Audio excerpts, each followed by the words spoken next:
Ya, hari ini kita masuk ke pembahasan Kristus ya. Ya, semoga hari ini bisa selesai. Kalau nggak selesai, minggu depan Roh Kudus dan Kristus sedikit ya. Nah, hari ini kita akan bahas secara khusus itu adalah ini ya, implikasi. Nah, nanti kita belajar implikasinya ya. Eh,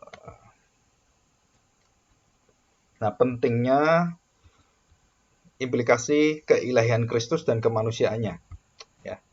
Nah, kita belajar seberapa pentingnya itu ya.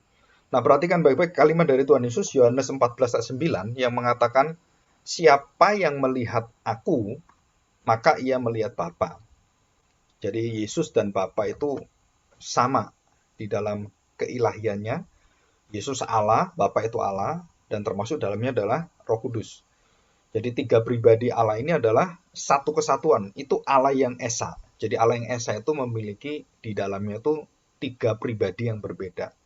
Dan tidak ada di konsep ini di agama lain dan kepercayaan nggak ada. Itu hanya di iman Kristen dan hanya ada di dalam Alkitab dan hanya diajarkan oleh Tuhan Yesus. Dan ini penting sekali karena kalimat ini diulang-ulang. Ya. Nah, hari ini kita akan bahas tentang keilahian Kristus yang merupakan puncak dan kekuatan iman orang Kristen, termasuk di dalamnya adalah bagaimana dia memberikan hidupnya sebagai manusia, sebagai seorang anak itu. Nanti kita bahas kelahiran, terus kehidupan, kematian, dan kebangkitan Kristus, dan kemudian kenaikannya. Nah, kita akan bahas itu secara singkat nanti, maknanya apa, dan kenapa ada perbedaan di dalam lahir dan dianugerahkan. Jadi putra itu dianugerahkan, kalau anak itu dilahirkan. Ya. Putra Allah itu dianugerahkan dalam Yesaya pasal 9 itu ya. Anak itu dilahirkan. Jadi ada bedanya. Yang satu putra memang berasal dari Bapa dan diutus oleh Bapa itu kekal. Kalau anak itu memang harus lahir karena dia manusia. Yesus itu anak manusia, Kristus itu putra Allah, ya Mesias itu. Dan ini jadi satu natur Tuhan Yesus yang memang dua natur sifat. Dia adalah manusia sejati, Allah yang menjadi manusia, dan dia adalah Allah yang kekal, yang sama dengan Bapa dan Roh Kudus. Nah, kita akan membaca menjadi satu ayat hafalan, ya, Kisah 4 ayat 12 dan Filipi 2 ayat 9, 10 dan 11. Nah, kita baca Filipi pasal 2, 9, 10 dan 11. Ya, saya bacakan ya. Itulah sebabnya dikatakan di sini Allah sangat meninggikan dia, dia itu Yesus Kristus, dan mengaruniakan kepadanya nama di atas segala nama, supaya ayat 10 dalam nama Yesus dan di dalam nama Yesus yang ditinggikan itu oleh Bapa, supaya dalam nama Yesus bertekuk lutut segala yang ada di langit. Di langit itu artinya bukan dunia yang kita lihat ini ya, dunia yang tidak terlihat, dunia yang roh itu. Dikatakan yang ada di langit dan yang ada di atas bumi, yang terlihat makhluk yang kita lihat ini, dan termasuk yang ada di bawah bumi, yaitu kematian dan semua yang disebut sebagai roh-roh yang sudah tidak ada lagi di dunia ini. Ya, ada di dalam kubur itu dan dunia kegelapan. Nah, dikatakan di sini ayat 11. Nah, ini yang penting ya. Dan segala lidah mengaku Yesus Kristus adalah Tuhan bagi kemuliaan Allah Bapa. Bagi kemuliaan Allah Bapa. Jadi seluruh pengajaran dan inti dari hidup orang percaya waktu mengenal akan siapakah Kristus itu dikenalkan oleh Kristus kepada kemuliaan Bapa. Jadi bukan berpusat pada dirinya, tapi orang itu akan mengenal siapa yang mengutus Kristus, Bapanya. Dan Bapanya memuliakan anak, anak memuliakan Bapa. Dan itu adalah keilahian. Ya, kita harus mengerti ini. Nah, di dalam Kisah 4 ayat 12, ini juga ayat hafalan ya, harus dihafalkan ini. Kisah 4 ayat 12 dikatakan, dan keselamatan tidak ada di dalam siapapun juga selain di dalam Dia. Jadi Dia ini adalah Yesus. Sebab di bawah kolong langit, dan tidak ada nama tadi kan, Filipi 2, di bawah kolong langit ini tidak ada nama lain yang diberikan kepada manusia. Tadi dari Bapa diberikan kan. Nah, ini dari manusia. Dan dikatakan tidak ada nama lain yang diberikan kepada manusia yang olehnya kita dapat diselamatkan. Jadi satu-satunya jalan keselamatan adalah di dalam nama Tuhan Yesus Kristus. Dan siapakah Yesus itu? Di dalam bangsa Israel atau pada zamannya Tuhan Yesus yang namanya Yesus itu banyak. Ya, namanya Yesus itu banyak. Dan bukan 1-2 orang ya, banyak sekali. Dan siapakah Yesus yang manakah yang kita sembah itu? Yesus yang adalah Mesias, yang diutus oleh Bapa. Dan itulah namanya yang ditinggikan dan dimuliakan selama-lamanya. Dan tidak ada nama lain yang bisa menyelamatkan, yaitu Yesus yang diutus Bapa adalah Sang Mesias penebus dosa. Itu loh yang menjadi Tuhan kita, juru selamat kita, dan yang akan membawa kita menghadapi semua kesulitan di dunia di depan kita ini, dan juga termasuk dosa, kepapaan, penderitaan, terus kematian, maut. Nah, semua itu sudah dikalahkan, dibereskan, dan ditaklukkan oleh nama Tuhan Yesus. Dan kita bersyukur karena nama itulah kita mendapatkan jaminan dan kita mendapatkan satu hati yang sungguh-sungguh mengenal bahwa Bapa itu adalah Bapa yang baik karena dia memberikan Kristus sebagai kuasa penyertaan dan kasih-Nya. Dia mempersembahkan anaknya Kristus untuk apa? Untuk menggantikan kita dan dalam dosa-dosa kita. Ya. Jadi yang kedua adalah penebusan yang tersedia bagi kita adalah penebusan yang bukan hanya dilakukan berkali-kali dan sesuai dengan aturan-aturan hukum Taurat yang dilakukan tiap hari raya, tiap hari Sabat, bukan. Karena keilahian Kristus itulah dia melakukan segala sesuatu itu adalah satu kali berdampak untuk selama-lamanya. Nah, itu menunjukkan kuasa keilahian. Nah, ini penting sekali. Kenapa? Karena tanpa mengakui keilahian, kita akan menyatakan keselamatan itu bergantung kepada usaha kekuatan manusia. Bukan. Keilahian itu merupakan sandaran kita, andalan kita, kebergantungan kita kepada apa? Kuasa Allah. Nah, ini penting sekali. Kalau Yesus itu adalah harus ilahi, harus dia adalah Tuhan kita. Kalau tidak, karya dia itu akan berhenti. Karena manusia berkarya itu semua tidak bisa kekal, tidak bisa selama-lamanya. Dan Yesus melakukan penebusan dosa, mati di kayu salib itu satu kali, nggak mati lagi. Dan dia bangkit satu kali dan tidak akan ada kematian lagi, dan dia bangkit selama-lamanya. Nah, itu artinya dia menyatakan keilahiannya untuk mengalahkan apa? Maut. Ya, mengalahkan maut di dalam manusianya dia. Nah, kita bersyukur ini ya. Nah, itu berkaitan dengan penebusan. Yang terakhir itu berkaitan dengan apa? Kesatuan manusia yang memang diciptakan Allah untuk memuliakan Tuhan. Dan kesatuan manusia dengan Allah itu diinginkan Allah sejak diciptakan pertama kali. Dengan diuji supaya manusia bisa menerima ujian itu dan bisa memenangkan ujian itu. Tetapi kenyataannya Adam dan Hawa jatuh dalam dosa, dan kemudian Kristuslah yang menjadi manusia yang sempurna diuji lagi oleh iblis, dan dia menang, dan dia mempersembahkan hidupnya untuk apa? Supaya kita tidak mengalami ujian, seperti Kristus dan seperti Adam dan Hawa. Apa artinya? Seperti Adam dan Hawa kita jatuh dalam dosa dan kita tidak mungkin melawan iblis. Kita nggak mungkin. Kita sudah kalah ini. Dan kenapa harus di dalam Kristus? Karena Kristus yang bisa mengalahkan kekuatan cobaan itu di dalam hidupnya dia, dan dia mengusir setan, "Nyala engkau.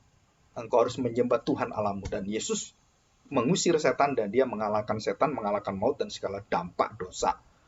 Di dua sisi ini kita harus tahu. Jadi sisi yang pertama bahwa manusia tidak berdaya. Sisi kedua harus ada manusia yang mampu untuk melepaskan kita dari seluruh ikatan perbudakan dan kematian hukuman kekal Allah ini, yaitu di dalam Kristus. Dan Adam tidak berhasil, Yesus Adam kedua, Adam yang merupakan semua manusia yang masuk dalam kerajaan Allah itu harus dilahirkan dan dihidupkan dan diciptakan kembali di dalam Adam yang kedua, yaitu Kristus. Bagaimana diciptakan kembali? Kita diberi darahnya dan kita makan dagingnya. Daging Kristus itu di dalam perjamuan kudus, roti dan anggur itu melambangkan darahnya dia, tubuhnya dia, dagingnya dia, itu menjadi daging saya, menjadi darah saya. Dan itu kita dijamin. Dan jika kita percaya, kita akan bersatu dengan Kristus dalam seluruh persaudaraan, dalam kemanusiaannya bersama dengan Kristus, kita bersama dengan dia, Dan di dalam kemanusiaan Kristus yang sempurna, membawa kita manusia yang tidak sempurna, itu kemudian diberikan tubuh yang baru, dan baru dengan tubuh yang baru itu kita baru bisa bertemu dengan Bapa, kita baru bisa bersatu dengan Bapa. Tanpa itu kita nggak bisa. Jadi sekarang ini kita belum bisa, karena kita tubuhnya belum dibangkitkan, belum disempurnakan, belum memiliki tubuh yang baru. Nah, nanti akhir zaman kita diberi tubuh yang baru. Tubuh yang tidak bisa mati, tubuh yang tidak bisa melakukan dosa, tubuh yang tidak bisa mengalami sakit penyakit, yang tidak pernah bisa mengalami perkabungan, perpisahan, dan semua dampak dosa. Dan tubuh itu adalah tubuh yang kekal selama-lamanya bersama dengan Kristus. Artinya kekal itu bukan seperti Tuhan ya, tapi bersama dengan Tuhan selama-lamanya. Sampai kapan? Ya selama-lamanya. Dan terus-menerus. Nah, itu penting sekali keilahian Kristus ini ya. Nah, kita akan melihat bagaimanakah dengan kelahiran Kristus. Kita melihat ada 3 hal besar. Kelahiran, kematian, dan kebangkitan. Nah, itu inti iman Kristen. Perhatikan baik-baik. Nah, kita membaca Lukas pasal 1. Lukas pasal 1 ayat 26. Ya. Nah, perhatikan kemarin ditanyakan apa bedanya Mikael dan Gabriel ya. Gabriel itu memberitakan kedatangan Kristus ya. Di situ kalau Mikael itu biasanya berkaitan dengan dia menjadi panglima yang melawan tentara, yang melawan kerajaan-kerajaan, dan dia adalah Mikael itu malaikat yang mewakili Allah dan yang mengalahkan kuasa kegelapan. Kalau Gabriel itu yang diutus secara khusus memberitakan tentang Mesias. Itu Gabriel ya. Nah, ini ayat 26. Dalam bulan yang ke-6 Allah menyuruh malaikat Gabriel pergi ke sebuah kota di Galilea bernama Nazaret kepada seorang perawan yang bertunangan dengan seorang bernama Yusuf dari keluarga Daud. Nama perawan itu Maria. Ketika malaikat itu masuk ke rumah Maria, Gabriel itu, ia berkata, "Salam" atau "Shalom. Hai engkau yang dikaruniai, Tuhan menyertai engkau." Maria terkejut mendengar perkataan itu, lalu bertanya di dalam hatinya, apakah arti salam itu? Kata malaikat itu kepadanya, "Jangan takut, hai Maria, sebab engkau beroleh kasih karunia di hadapan Allah." Jadi jangan takut. Jadi kamu ini akan mendapatkan anugerah yang luar biasa, dan tidak ada satu wanita yang mendapatkan anugerah seperti engkau, yaitu Tuhan meminjam kandunganmu untuk anaknya ya. Jadi di dalam rahimnya itu, sesungguhnya engkau akan mengandung dan akan melahirkan seorang anak laki-laki, dan hendaklah engkau menamai dia Yesus. Dan Maria belum menikah. Maria tidak mungkin punya anak karena memang belum menikah, dan tidak ada orang yang menjadi suaminya dia. Nah, tidak ada. 32, ia akan menjadi besar dan disebut anak Allah yang maha tinggi, dan Tuhan Allah akan mengaruniakan kepadanya tahta Daud, bapa leluhurnya. Dan ia akan menjadi raja atas kaum keturunan Yakub sampai selama-lamanya. Dan kerajaannya tidak akan berkesudahan, selama-lamanya juga tidak berkesudahan. Kata Maria kepada malaikat, bagaimana hal itu mungkin terjadi? Karena aku belum bersuami, aku belum kawin. Jawab malaikat itu kepadanya, Roh Kudus, nah ini penting sekali ya, Roh Kudus akan turun atasmu dan kuasa Allah yang maha tinggi akan menaungi engkau. Sebab itu anak yang akan kau lahirkan, perhatikan, anak yang akan kau lahirkan disebut kudus, anak Allah. Jadi bedanya bayi atau anak itu dengan putra itu ada bedanya. Ya, di sini. Ayat 36. Dan sesungguhnya Elisabet asanamu itu, ia pun sedang mengandung seorang anak laki-laki pada hari tuanya. Dan inilah bulan yang ke-6 bagi dia yang disebut mandul itu. Sebab bagi Allah tidak ada yang mustahil. Kata Maria, sesungguhnya aku ini adalah hamba Tuhan. Jadilah padaku menurut perkataanmu. Lalu malaikat itu meninggalkan dia. Gabriel meninggalkan dia. Dan bukan hanya itu, juga kepada gembala-gembala, kepada Simeon, kepada orang-orang yang memang harus mendengarkan berita tentang Kristus ya, termasuk kepada malaikat itu orang Majus ya, diberitahu oleh malaikat. Nah, semua secara tradisional itu mengacu kepada Gabriel ya, pekerjaan Gabriel untuk khususnya di dalam mengiring lahirnya sang juru selamat, memberitakan tentang Kristus Yesus ya. Nah, apa sih maknanya Yesus itu lahir di dalam kandungan seorang perawan dan tidak pernah menikah, dan tidak mungkin juga bisa punya anak kalau nggak menikah. Tapi ini kok bisa? Nah, jelas sekali itu ada kuasa supranatural. Kuasa yang di luar kekuatan nalar manusia. Keajaiban. Dan bukan dikerjakan oleh kita, bukan oleh kekuatan dan secara alamiah gitu ya. Bukan, tapi supra alamiah, supranatural. Dan Roh Kudus dan kuasa Allah, Roh Kudus kuasa Allah itu adalah satu kesatuan gitu ya. Satu yang sama. Dan kuasa Allah itu dalam kuasa Roh Kudus menaungi engkau dan engkau akan memiliki seorang anak, seorang bayi yang akan lahir. Nah, ini penting sekali. Jadi jelas sekali bahwa kelahiran Tuhan Yesus Kristus itu ada dua sumbernya. Yang pertama adalah dari tubuh fisik yang ada dalam tubuhnya Maria, dan kemudian ada kuasa Roh Kudus yang akan mengerjakan semua. Bayi Yesus itu dari mulai jabang bayi, dari embrio yang terkecil, karena tidak ada spermanya, nggak ada sel laki-lakinya, dan hanya sel wanita. Dan Roh Kuduslah yang membuat itu dan mengerjakan semua itu. Bagaimana? Itu supranatural. Karena secara biologis, secara akal, dan secara pengetahuan manusia, dan secara artinya itu sains, ya, ilmu pengetahuan, itu nggak masuk akal. Karena memang tidak bisa. Maka dibutuhkan kuasa Roh Kudus. Jadi dua hal ini ada dalam tubuh Maria, yaitu tubuhnya, rahimnya, dan kemudian Roh Allah ada di dalamnya. Ya, kita lihat ini. Terus kemudian menjadi bayi. Nah, inilah yang penting sekali. Jadi pertanyaan adalah, adakah manusia seperti Yesus? Yang disebabkan manusia ada tanpa bapak dan tanpa ibu.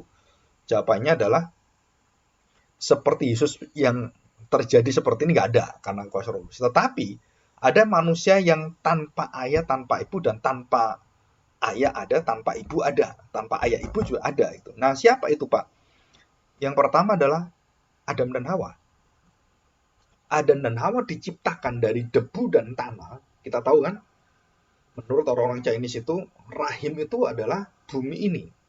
Jadi kuburan orang-orang Chinese itu semua kan kayak rahimnya perempuan. Kayak perut perempuan yang besar, terus kemudian di situ ditulis namanya orang itu. Kalau kita lihat gitu ya. Nah, itu artinya apa? Kembali ke rahim, kembali ke bumi. Ya, kita bisa tahu ini ya. Jadi rahim, jadi kembali kepada bumi. Jadi unsurnya apa? Yang pertama adalah unsur dari tanah, Adam dan Hawa. Dan kedua, unsur supranatural, supra alamiah yang bukan yang kita lihat, yaitu Roh Allah diberikan dan dihembuskan ke debu dan tanah itu yang sudah dibentuk oleh Tuhan dalam bentuk manusia, sekarang dihidupkan oleh Tuhan. Nah, saya tanya sekarang, Adam dan Hawa punya mama papa nggak? Ayah ibu? Nggak ada. Loh, kok bisa, Pak? Makanya itu, kalau banyak orang-orang tidak percaya Yesus, tidak bisa mengaku Yesus itu lahir tidak ada laki-lakinya, kenapa kita bisa mengakui Adam dan Hawa tanpa laki-laki, tanpa perempuan, tanpa papa mama, kok bisa dia ada? Ya karena Allah itu ajaib. Dari yang tidak ada menjadi ada. Dan Tuhan itu Tuhan yang tidak ada mustahil bagi dia. Maka Roh Allah dengan kuasanya, Roh Kudus itu mengerjakan dalam tubuh Maria, akhirnya menjadi bayi Yesus. Itu juga hal yang sama. Yang tidak ada mustahil. Bagi Tuhan itu sangat mudah. Bagi kita nggak masuk akal. Mikir pun nggak bisa. Gimana caranya nggak bisa. Itu yang pertama, Adam dan Hawa. Tanpa bapak, tanpa ibu. Nah, terus siapa lagi, Pak? Ya Tuhan Yesus. Yang tidak ada bapaknya. Ada lagi nggak? Ada yang terakhir. Siapa? Hawa. Coba kita lihat, Hawa itu diciptakan Tuhan dari apa? Dari tulang rusuk laki-laki. Dibangunlah Hawa. Jadi Hawa memiliki sumber laki-laki. Tuhan Yesus tidak memiliki sumber laki-laki. Tapi Hawa ada sumbernya. Tuhan Yesus tidak ada laki-laki, perempuannya. Jadi Adam dan Hawa tidak ada sumber laki perempuannya. Adam tidak ada sumber laki perempuan. Hawa ada sumber lakinya, yaitu Adam. Yesus tidak ada sumber lakinya, tapi ada sumber perempuannya, yaitu mamanya. Jadi kedua ini klop. Yang satu tanpa bapak, tanpa ibu, yang satu tanpa ibu, yang satu tanpa bapak. Jadi Hawa, Tuhan Yesus, dan Adam. Dan tidak ada manusia lain yang diciptakan seperti Adam dan Hawa atau orang yang pernah ada di dunia ini seperti Tuhan Yesus, nggak ada. Ya, dan ini adalah kelahiran Kristus yang ajaib. Jadi kalau ditanya, orang-orang tanya gitu seringkali, oh Tuhan kok punya anak gitu kan? Gampang sekali. Kenapa? Karena bukan anak yang seperti kita yang dilahirkan secara alamiah, tetapi adalah anak yang diutus. Anak yang berasal dari dirinya Bapak yang sama dengan Bapaknya. Jadi kalau Bapak dan anak itu kan, kalau manusia ya manusia. Kalau Bapak itu mengutus anak, kalau Bapak adalah Allah, ya anak juga Allah. Kalau saya punya anak manusia, ya manusia, saya manusia gitu. Jadi artinya banyak sekali menolong kita. Jadi bukan arti secara fisik manusia, tetapi arti secara otoritas dan asalnya. Jadi kalau Bapak itu manusia, ya anaknya manusia. Kalau Bapak itu ilahi, ya anaknya ilahi. Dan itu jelas sekali. Ya, di sini. Nah, kita akan membahas yang kedua adalah kematian Kristus. Nah, kematian Kristus ini memiliki pengertian yang sangat dalam sekali.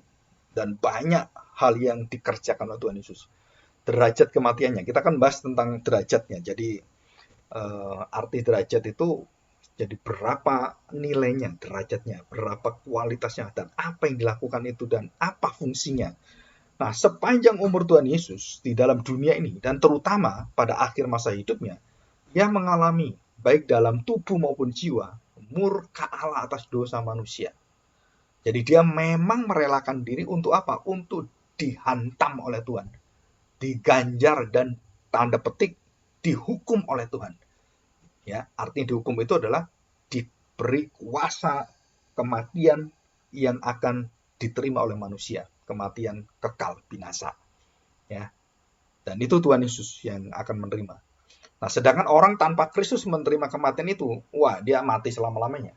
Tapi Kristus karena dia adalah manusia yang tidak pernah memiliki dosa, dan waktu dia menggantikan orang berdosa dan dia dihukum oleh Bapaknya karena dia menanggung dosa manusia, karena kesetiaan kepada Bapa, karena kasihnya, karena kerelaannya, karena ketaatannya, maka hukuman Allah itu di dalam kematiannya, kematian Kristus itu merupakan jalan satu-satunya keselamatan supaya manusia bisa lepas dari maut dan segala hukuman Allah yang kekal itu.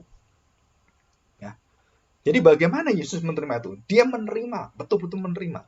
Dan waktu di atas kayu salib, dia ditinggalkan oleh Bapaknya dan dia berteriak, Eli, Eli lama sabachthani. Ya, Eli, Eli lama sabachthani artinya, Allahku, Tuhanku, kenapa engkau meninggalkan aku? Jadi itulah jeritan kematian yang kekal. Ya, kematian kekal bagi orang-orang yang tidak menerima Kristus itu kematian mengerikan yang tidak bisa kita jelaskan, dan itu selama-lamanya. Wah, itu membuat kita gemetar sekali. Tetapi Kristus waktu menerima itu karena dia tidak berdosa, dia tidak bersalah, dan dia mengambil dosa orang-orang yang akan diselamatkan oleh Bapaknya, yang akan diampuni, maka dia merelakan hidupnya. Nah, di sini kita melihat ada dua kuasa. Yang pertama adalah kuasa apa? Dosa yang tidak pernah bisa dimatikan, dikalahkan manusia itu akhirnya ditelan oleh dia. Ya, akhirnya dikalahkan oleh dia. Kenapa? Karena dia rela menerima itu. Dan waktu Allah menghukum anaknya di dalam kematian itu, dan dosa itu akhirnya gas, hilang kuasanya. Kenapa? Karena sudah dihukum. Karena sudah menimpa kepada dia dan tidak menimpa kepada kita. Jadi hukuman Allah yang kekal yang murka itu ditimpakan kepada anaknya. Wah, udah kamu dihukum mati, kamu binasa gitu kan. Dan ditinggalkan Tuhan, ditinggalkan Bapaknya, Eli, Eli lama sabachthani. Dan dia ditinggalkan oleh Bapaknya, dia mengalami kematian, dia mengalami maut. Dan maut itu akhirnya ditelan oleh dia. Jadi waktu dia tidak berdosa, dia dijadikan orang yang berdosa karena mengangkut dosa manusia.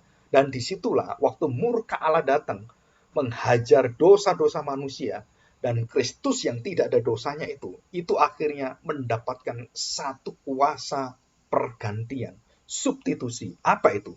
Dan Allah waktu melihat anaknya menerima dosa manusia yang tidak berdosa, dan dia mengatakan murka itu berubah menjadi kasih yang tak terhingga. Jadi ini sebagai contoh aja. Jadi kalau suatu hari saya punya anak gitu ya, Terus saya hukum ya. Karena saya dengar dari temannya, dari gurunya apa gitu kan, oh anakmu itu nyolong gitu kan, wah kamu bener nyolong. Akhirnya saya nggak apa ya, nggak memeriksa, nggak apapun, anak itu akhirnya saya hukum, saya hukum. Dan karena saya sudah apa ya, sudah emosi, maka hukumannya itu berat sekali. Dan apa hukumannya? Itu adalah anak ini harus dihajar, harus tanda petik dipukul, harus supaya ngerti dia tuh salah. Maka waktu saya menghajar dia, dan waktu saya pukul dia, waktu saya betul-betul dalam kemarahan itu karena dosa anak saya, maka saya menghajar dia. Terus kemudian waktu saya sudah menghajar dia, gurunya kemudian telepon saya, dan dia minta maaf. Kenapa? Pak, bukan anak bapak yang salah. Ya, anak bapak tidak salah. Itu bukan anak bapak yang salah. Terus siapa yang salah? Namanya sama, Pak, tapi beda kelasnya. Waduh, saya kaget. Nah, perhatikan, ini cuma gambar ilustrasi ya. Rasa hati saya waktu saya menghukum yang tidak bersalah itu gimana? Kepada anak saya, kepada orang yang tidak bersalah. Jadi sudah dihukum, aduh, gimana ini? Jadi saya merasa apa ya, kayak orang itu iba, penuh dengan belas kasihan, dan kemudian saya mengambil anak saya, dan ya kita pasti, orang tua pasti minta maaf gitu ya, dan memberikan pengampunannya, memberikan apa ya, kemurahannya, dan dia akhirnya mengambil kembali. Dan di situ kita melihat, jadi waktu Kristus menerima dosa-dosa kita dan Bapa menghukum dosa-dosa manusia yang berdosa di dalam Kristus yang tidak berdosa, maka dosa itu akhirnya dihancurkan, dileburkan, supaya di situ keluar satu kemurahan, satu belas kasihan Allah. Kepada siapa? Kepada Kristus, kepada anaknya. Engkaulah anakku yang kukenal, kepadamulah aku mengasihi engkau. Kepadamulah seluruh kemuliaanku akan aku berikan. Kepadamulah engkau yang akan kutinggikan. Engkau begitu indah, engkau begitu baik, engkau begitu penuh dengan pengorbanan, mengabdikan diri kepada Bapaknya. Nah, ini satu gambaran yang begitu jelas. Jadi Kristus kenapa dia dimuliakan oleh Bapa, ditinggikan, dan namanya tidak ada nama lain? Karena dia menerima hukuman Bapa, dan dia sekaligus menerima dosa-dosa manusia. Dan hukuman dan dosa itu akhirnya ditimpakan dan diterima di dalam kekudusan kesucian tanpa dosanya dia. Menjadi satu belas kasihan Allah yang mengalir dan menjagai dan melingkupi semua orang yang percaya kepada Kristus. Jadi dosa, kematian, dan kepapaan, semua kengerian itu sudah diambil oleh Kristus. Sudah dikalahkan oleh Kristus. Jadi kalau saya menghadapi kematian, kita nggak perlu ketakutan seperti orang yang tidak memiliki Kristus, yang tidak ada harapannya. Kenapa? Karena kita percaya, nanti kita akan dibangkitkan oleh Kristus. Kita akan bersama dengan Tuhan roh kita. Tubuh kita nanti di akhir zaman diangkat oleh Kristus. Kenapa? Karena Kristus sudah menyatakan dan memberitahukan Injil kebenaran itu. Aku sudah mengalahkan maut, dan dia bangkit dari maut itu. Dan ini artinya, derajat kematian Kristus itu apa? Untuk menyatakan bahwa dosa itu sudah dilumpuhkan. Dosa itu sudah ditawarkan racunnya. Jadi sengat maut, sengat itu kan racun. Sudah dipatahkan, sudah ditawarkan, dan sudah tidak akan menimpa lagi, tidak akan meracuni saya lagi, dan tidak akan membinasakan saya. Sakit, penyakit, penderitaan itu tidak mungkin akan mengalahkan saya. Bisa menimpa saya, tapi tidak akan membuat saya menyerah, karena Kristus bersama dengan saya. Jadi banyak orang keliru, wah orang Kristen nggak boleh sakit kan Kristus sudah bangkit. Nah itu salah. Kenapa? Karena malah membuktikan bahwa kita kalau mengalami kematian seperti Lazarus, seperti anak Yairus gitu kan, yang di tali takum itu, atau kematian dan juga segala sakit penyakit yang bisa sakit. Dan Tuhan katakan apa? Nanti kamu akan diubahkan. Dan hari ini aku akan bangkitkan Lazarus. Untuk menjamin apa? Kamu semuanya, orang-orang percaya, tidak akan mengalami kematian seperti Lazarus hari ini aku bangkitkan. Dan itu jaminan. Bukan, wah nanti saya nggak mau mati. Saya kenapa? Kristus kan janji saya nggak mati. Ya, siapa kamu? Hanya Kristus yang seperti itu. Tapi nanti Kristus akan membangkitkan. Jadi bukan kita seperti jadi Kristus bangkit dan tidak mati-mati lagi. Ya kita udah masuk surga nanti. Kita belum. Bahkan semua nabi-nabi itu menantikan ini semua, kebangkitan yang kekal ini, ya. Tubuhnya, fisiknya itu ada di bumi ini, tulang belulangnya ada di bumi ini, dan rohnya bersama dengan Tuhan semua. Jadi sekarang ini semua orang percaya yang sudah meninggal di dalam Kristus, mengakui Yesus sebagai Tuhan dan Juru Selamat, satu-satunya nama itu, semua berkumpul dengan Kristus, dengan kekuatan, keindahan, kebahagiaan, dan damai yang tidak pernah bisa kita bayangkan. Ya, sekarang ini sudah, yang meninggal itu sudah bersama dengan Tuhan. Tinggal nanti penghakiman dan pernyataan kemuliaannya. Dan kita akan mendapatkan ini semua. Jadi waktu kita dihakimi, kita tidak bisa dihakimi lagi di dalam hukuman kekal. Kenapa? Karena sudah diterima oleh Kristus. Sekali untuk selama-lamanya. Sekali satu orang untuk segala bangsa. Satu waktu untuk segala waktu yang kekal. Jadi satu manusia untuk seluruh manusia yang mau percaya kepada dia. Dan itu dampaknya luar biasa sekali. Nah, itu arti daripada kematian dan kebangkitan. Ya. Nah, kita akan membaca dalam 1 Korintus 15 ayat 14. Nah, perhatikan. Jadi Pak, kalau saya percaya Yesus lahir, oke. Saya percaya Yesus itu mati, oke. Kalau ada aliran seperti Saksi Yehova, Mormon, dan semuanya yang tidak percaya Yesus itu bangkit. Yesus hanya manusia, dia bukan Tuhan. Maka aliran ini, semua orang umat ini tidak akan masuk kerajaan Allah. Mereka masuk dalam kebinasaan semua. Itu dikatakan Alkitab. Kenapa? Karena Paulus menuliskan dalam 1 Korintus 15 ayat 14. Ya, kita akan lihat ini. Saya bacakan. Tetapi andai kata Kristus tidak dibangkitkan, jelas dikatakan, maka sia-sialah pemberitaan kami dan sia-sialah juga kepercayaan kamu. Jadi saya percaya Yesus lahir, ya betul, dia adalah Allah dan dia manusia, betul.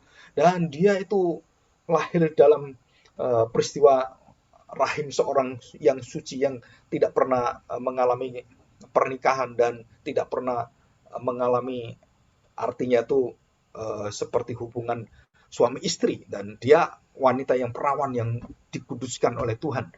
Dan kemudian kita tahu bahwa semua yang terjadi ini menunjukkan bahwa apa yang harus kita percaya, bahwa Kristus itu benar-benar adalah pribadi yang menjamin kita dengan kematiannya, dan bukan hanya berhenti dengan kematiannya. Dan itu harus ada sambungannya. Jadi kalau cuma kita separuh ikut dan kita tidak percaya Yesus bangkit, itu tidak menyelamatkan kita. Dan banyak orang Kristen yang tidak percaya Yesus itu Allah kita. Tuhan Yesus itu ilahi, Tuhan Yesus adalah Yahweh itu sendiri. Nah, kalau kita tidak percaya, berarti kita binasa. Dan jelas dikatakan, kalau kamu tidak percaya dia dibangkitkan, sia-sialah pemberitaan kami dan sia-sialah juga kepercayaan kamu. Kenapa? Ayat 15, lebih daripada itu kami semua ternyata berdusta terhadap Allah. Karena tentang dia kami katakan bahwa ia telah membangkitkan Kristus, padahal ia tidak membangkitkannya. Berarti saya akan bohong kalau andai kata benar bahwa orang mati tidak dibangkitkan. Ya.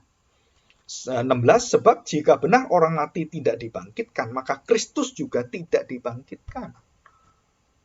Jadi orang mati itu akan dibangkitkan Tuhan semuanya. Termasuk yang berdosa, yang tidak berdosa, semua dibangkitkan.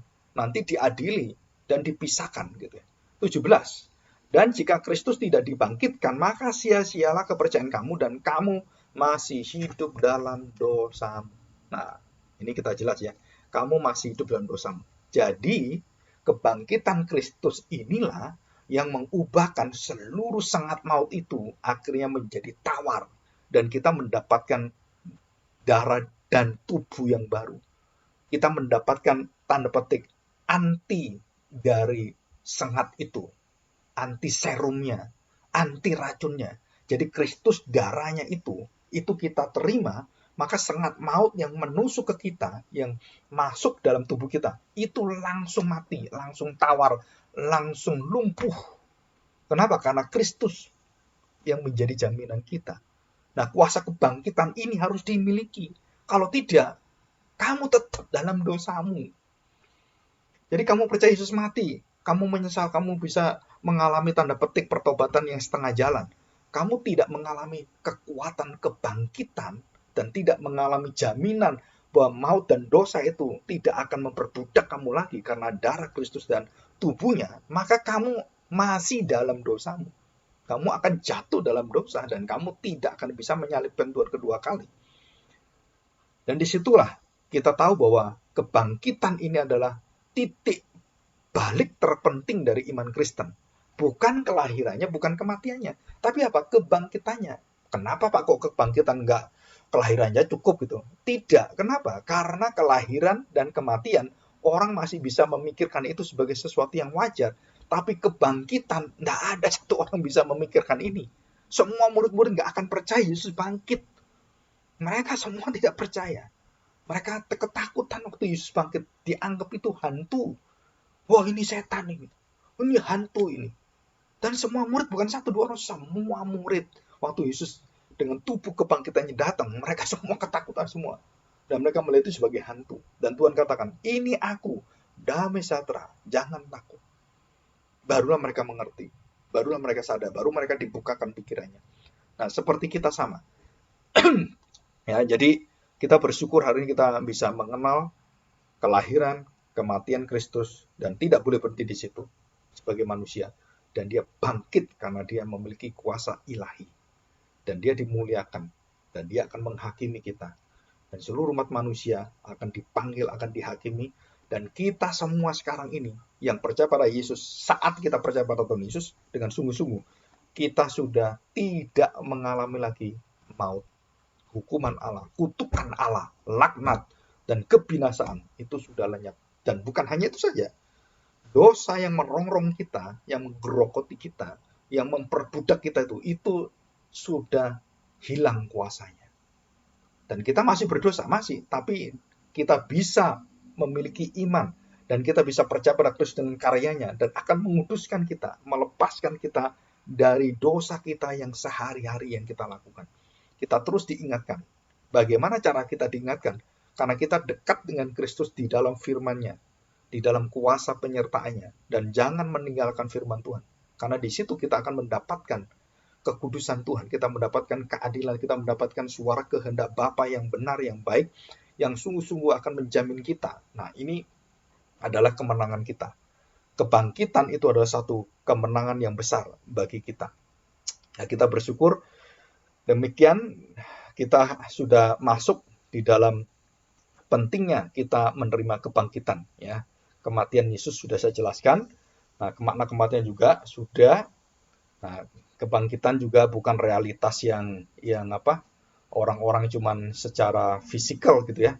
Tetapi itu adalah satu kemenangan yang besar, satu kenyataan historis yang terjadi dan dituliskan oleh Injil Tuhan dan dituliskan juga kesaksian-kesaksian itu dalam kitab-kitab sejarah. Semua mengakui bahwa Yesus itu pernah hidup dan dia pernah ditemui dan menemui murid-muridnya. Dan itu semua ada tulisan sejarahnya dan tidak bisa ditolak, ya. Nah, kebangkitan Kristus merupakan satu kenyataan yang mengubahkan natur manusia akan menjadi natur seperti Allah. Manusia diciptakan segambar dan rupa Allah, dan pada saat kebangkitan itulah gambar dan rupa Allah itu akhirnya sempurna. Dan pada saat kematian itulah seluruh gambar dan rupa Allah yang rusak itu kemudian diperbaiki oleh tubuh dan darah Kristus dan dibangkitkan menjadi manusia baru yang sempurna. Bukan lagi seperti Adam yang mungkin jatuh dalam dosa dan akhirnya jatuh dalam dosa. Tubuh yang baru nanti yang kita akan terima di surga itu tidak akan membuat kita masuk ke dalam dosa yang seperti Adam dan Hawa. Dan kita tidak akan melakukan dosa yang bisa mengeraskan hati kita. Di surga itu seluruh dosa itu bersih. Hati kita tidak ada satu cuil, satu tetes dosa pun tidak ada. Bahkan kehendak kita menghendaki dosa pun tidak ada. Kita sama seperti Allah. Kudus, benar, dan adil. Dan kita terima kapan? Nanti. Apa yang menjamin kita? Iman kita yang percaya kepada kebangkitan Kristus. Ya, kita bersyukur di sini. Oke. Kita akan masuk dalam doa ya. Kita bersyukur. Kalau ada pertanyaan nanti bisa ditanyakan, dan kalau ada yang mau sharing sedikit silakan. Ya, mari kita berdoa. Bapa yang baik, kami bersyukur hari ini. Kami kembali melihat karya Kristus dan satu-satunya, dan tidak ada yang lain, dan tidak ada nama yang lain. Dan tidak ada kuasa yang lain yang bisa membuat kami diselamatkan dari perbudakan dosa, dari kematian dan kebinasaan hukuman kekal dari Tuhan. Tuhan, kami percaya bahwa kami memiliki umur yang sangat terbatas. Tidak ada manusia melebihi dari 120 tahun. Dan biasanya hanyalah sekitar 55-60 tahun atau sampai 65. Dan sisa waktu yang panjang semua adalah kebanggaan kami, adalah kesusahan kami. Tapi kami tahu Tuhan, kami bukan hidup untuk kesusahan. Kami hidup untuk kemuliaan-Mu. Semakin Kau berikan umur kami yang semakin panjang, artinya bahwa kami akan menikmati kuasa kemenangan Tuhan. Dan kami akan menyatakan Injil-Mu kepada seluruh umat manusia, kepada siapapun yang berkaitan dengan hidup kami. Baik di dalam keluarga kami, baik di dalam sekolah kami, baik di dalam pekerjaan kami dan lingkungan kami, bahkan di seluruh tempat di mana Engkau bawa kami sebagai hamba-Hamba-Mu. Kami akan menyatakan kemuliaan Tuhan. Kami akan memberitakan kelahiran yang dinanti-nantikan oleh para nabi. Kami akan melihat akan kuasa kematian yang merupakan jalan satu-satunya dosa itu dibereskan. Dan kami akan mengalami kebangkitan sehingga kami bisa bersaksi kepada orang-orang yang belum menerima kekuatan kematian Kristus yang akan membangkitkan mereka. Kami akan bersaksi. Dan terakhir adalah kami akan dimuliakan. Kami akan diangkat oleh Tuhan. Dan kami akan bersatu dengan Engkau kekal selama-lamanya. Keindahan yang indah yang tak pernah kami bisa ukur. Dan jauh melebihi daripada hidup kami di dunia ini. Bahkan melebihi dari segala penderitaan yang paling mengerikan yang ada di dunia ini. Bahkan orang-orang yang sudah dibakar sebagai martir di hadapan-Mu Tuhan. Itu pun tidak sebanding dengan kemuliaan-Mu. Tidak sebanding dengan kekuatan damai-Mu Tuhan, kesejahteraan. Terima kasih Bapa. Kami serahkan doa kami dan kami bersyukur hari ini.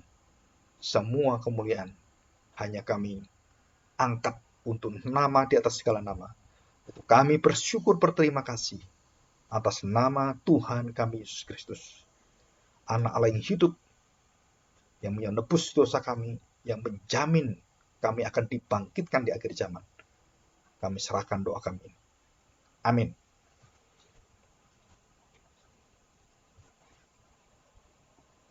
Ya, ayat hafalannya tolong diingat ya, Kisah 4:12 dan Filipi 2 ayat 9, 10, 11. Ya, semua tentang nama Yesus. Ya, itu tolong diingat. Nanti kalau ada tes dan lain-lain itu pasti keluar di sana. Ya, sebenarnya gampang sekali itu ya. Oke, nah, tolong juga membaca firman Tuhan. Kalau bisa rutin tiap hari 2 pasal gitu ya. Kalau waktunya panjang bisa 4 pasal ya, pagi dan malam gitu ya. Oke, ada yang ditanyakan? Silakan. Pak, saya mau tanya, Ya. Budi. Saya tuh kadang ada bingung dikit gini, Pak. Ini hal simpel sebenarnya. Jadi ketika dalam artian harus memuliakan Bapak. Karena begini, Pak. Ketika misalnya kan kayak Pak Agung, itu sangat fokus sekali. Kita ini jangan lupa nih, Alkitab ini fokusnya Yesus. Dan saya setuju akan hal itu. Ya. Tapi dalam kita memfokuskan diri ke Yesus, sedangkan Allah itu Tritunggal, apakah ketika saya misalnya berdoa dalam nama Yesus, saya juga paling sering nyebut jujur aja nama Yesus, saya nggak mau sampai melupakan Bapa dan Roh Kudus gitu, Pak. Karena saya tuh agak bingung dalam artian keseimbangannya gitu. Karena kalau saya dengerin yang ortodoks, mereka tuh berusaha banget seimbang gitu Pak kalau ngomong tuh ya Bapak Roh Kudus. Ya misalnya dalam artian ketika doa tuh selalu dibawa gitu Pak. Mereka tiga pribadi tersebut. Ketika ngomong pun selalu dibawa, ketika khotbah pun selalu dibawa. Jadi nanyanya gitulah Pak, apakah kita harus dengan hanya fokus ke Yesus tuh saya tidak melupakan yang lain, atau sebaiknya memang saya itu dalam tanda kutip membagi rata gitu. Oke Pak, itu aja pertanyaannya. Ya, kita belajar dari para rasul ya. Waktu para rasul mengajar di bait Allah, di sinagog gitu ya, atau di tempat-tempat seperti ruang pertemuan atau tempat rumah seseorang, jelas sekali mereka tidak pernah mengatakan Injil Yesus Kristus atau diganti Injil Bapa gitu, nggak ada. Selalu mengatakan Injil Yesus Kristus. Artinya begini, Bukan berarti Bapaknya itu nggak diingat, bukan. Tapi waktu kita mau menyampaikan Injil Yesus Kristus, di dalamnya itu kita dibukakan tentang Bapa dan Roh Kudus. Jadi jalan pintunya tetap itu Yesus Kristus. Jadi bukan berarti setiap ngomong kita harus ada Bapa, ada Roh Kudus, ada Bapa, Roh Kudus. Enggak. Kenapa? Karena Alkitab jelas sekali, rasul-rasul memberitakan Injil Yesus Kristus dan tidak dikatakan memberitakan Injil Bapa gitu atau memberitakan Roh Kudus, kan nggak ada. Dan mereka berfokus kepada Yesus Kristus karena memang yang bisa dikenal, bisa diamati, bisa merasakan seluruh kemanusiaan kita itu adalah Yesus Kristus yang menjadi manusia. Dan pintunya melalui sana semua. Bukan berarti kita tidak bisa melihat karya Roh Kudus dan semuanya, bukan. Tapi itulah yang diajarkan oleh rasul-rasul. Kita kan mengikuti teladan rasul-rasul yang ada di Alkitab. Dan Tuhan Yesuslah yang mengajar tentang Bapaknya mengutus Dia. Ya, kita harus tahu. Dan Tuhan mengatakan, kalau kamu tahu aku siapa, kamu udah kenal Bapakku. Jadi kamu jangan cari-cari Bapak. Kenapa? Nggak bisa kamu cari Bapak.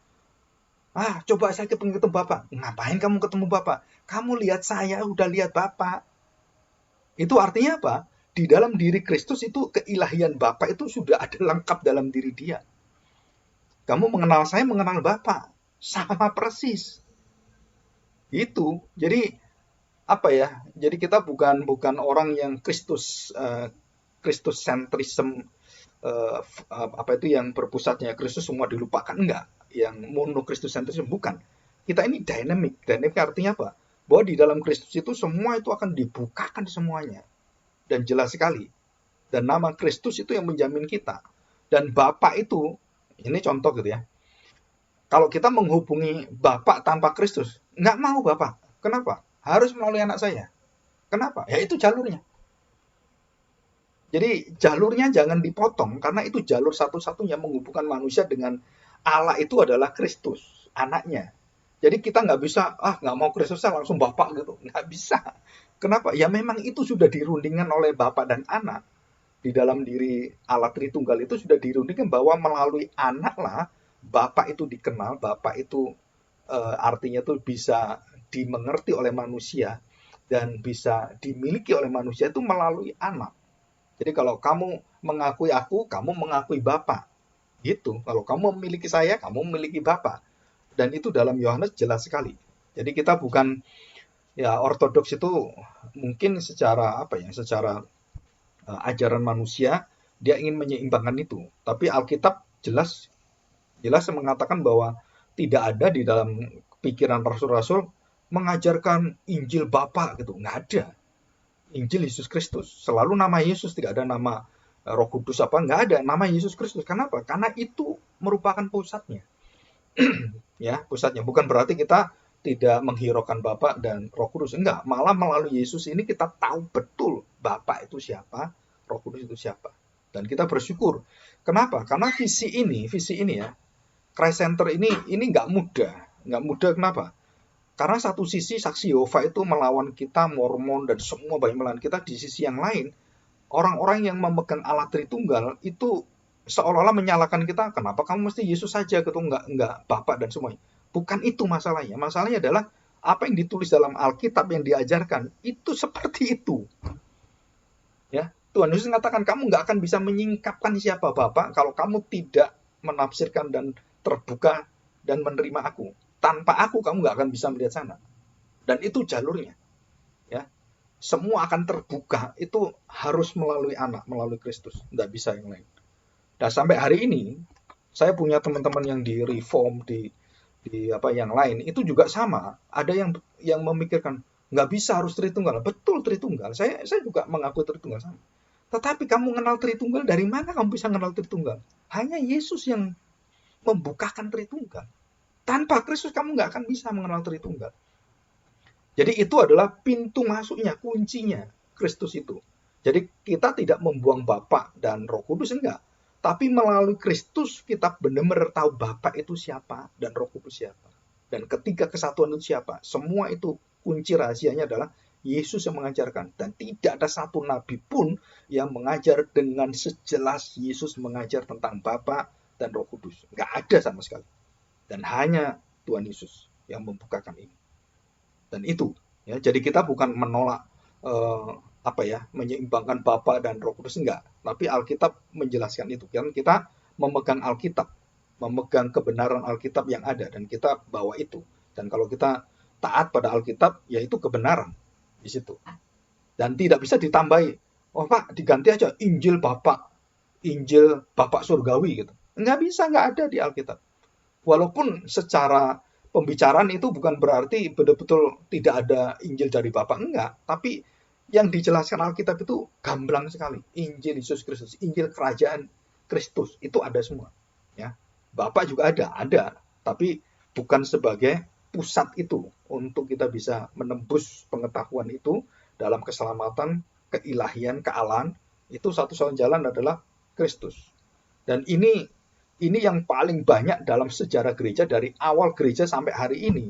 Yang paling dihantam adalah kemutlakan Kristus. Itu dilunturkan semua. Dan termasuk orang yang mengaku dirinya reform, dirinya injili. Itu banyak yang tidak mengerti tentang posisi Kristus yang sangat penting ini. Dan itu satu kalau saya ngomong itu satu visi yang Tuhan berikan pada saya itu, dan juga banyak sekali di Amerika kaum Puritan semua itu sama, hatinya sama, dan itu akan membawa kita melihat jelas sesat dan tidak itu dari situ. Jadi kesesatan itu mulai dari mana? Dari kristologi.